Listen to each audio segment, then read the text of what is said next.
On behalf of the men and women of Naval Air Station Kingsville, I am absolutely blessed and honored to be given the opportunity to speak here this morning.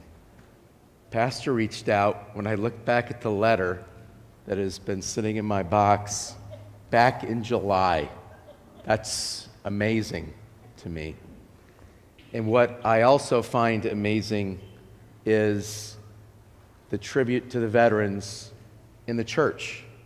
Because when I grew up in New York, I can't remember, and I did attend pastor fairly regularly, thanks to my mother. I don't remember commemorating and celebrating using a service like this today. So this is special. I think that's part of Texas. That's at least what I've felt over the last 3+ years that I've been blessed with the ability to serve and lead aboard the air station. And it's just amazing this morning. A lot of you, I'm sure, know about Veterans Day, right? We've learned it when we were kids. What has changed in my life, at least that I remember, is that we celebrate active duty today. And in the past, when someone said Veterans Stand, and they do it at various venues within the state, like amusement parks, usually I didn't stand in the past because I guess I don't consider myself a veteran yet. To me, at least, I think that's going to happen when I eventually retire. But we do that today. And so there's a lot of things out there that I'll talk about, and you probably already know. But I'm going to start with that quickly, and then I'm going to tell you what Veterans Day means to me. So, for most, you realize it wasn't called Veterans Day back then. Does everyone remember? It used to be Armistice Day. And of course, it was declared on the 11th hour of the 11th day of the 11th month, which for us happens to be tomorrow. It signaled the end of World War I, and everyone couldn't have been happier because that was the war that was eventually going to end all wars. And I'm sure everyone in the audience realizes that's not even the case today. We still are at war, or maybe if we're not in a congressionally declared war, we're still in conflict today. Pretty saddening and disappointing to me, but it is what it is. And why it's important that we recognize is all these folks that help make that happen. Not only in uniform, but those that serve this country, because it couldn't be great or as great as it is without them. Everyone knows freedom does not come free. The cost in lives, which are not replaceable, is staggering, even for this great state we all live in today. 5,000 Texans died in World War I in a country that was not our own, overseas. That's pretty amazing. 22,000 perished during World War II, and I'm so thankful that we have a lot of those folks here today that we can go up and hopefully say thank you, because without them, there is a great chance that this country wouldn't exist as it does today without them. The greatest generation, right? The Korean War conflict, we lost 1,800 folks from the great state of Texas.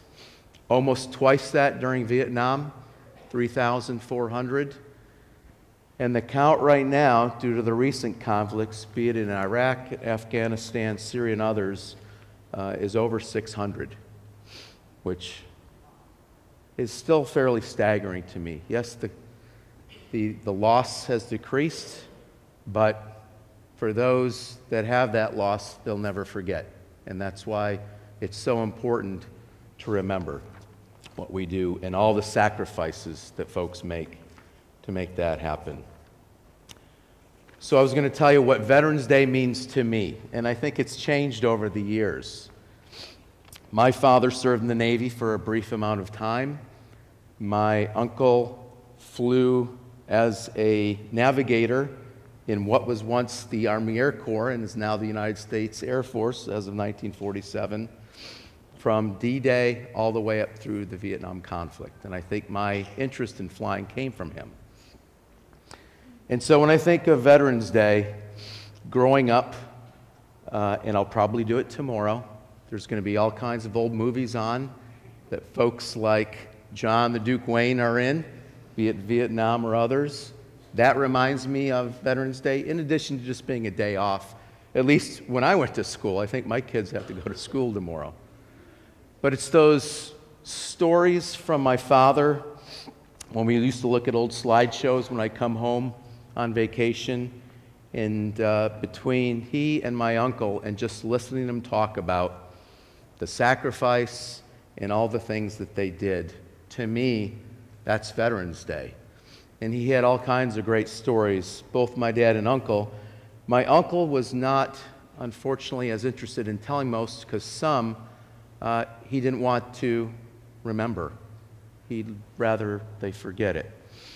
There were mornings he'd tell me he'd get up, getting ready to climb in another B-17, and he honestly wished he wasn't alive at that point. He flew over 40 combat missions, and he rose to the rank of Major General and did a phenomenal job. A role model besides my father. And so those are the things when Veterans Day comes around that I think about.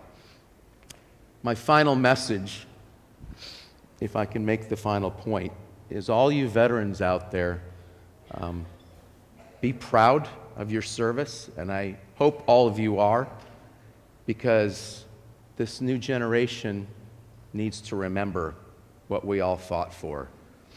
Because the old adage, those that don't remember history are doomed to repeat it, that's the last thing I'm sure anyone in this congregation wants. So thank you for your service. Thank you for the opportunity to speak. And tomorrow, please have a happy Veterans Day.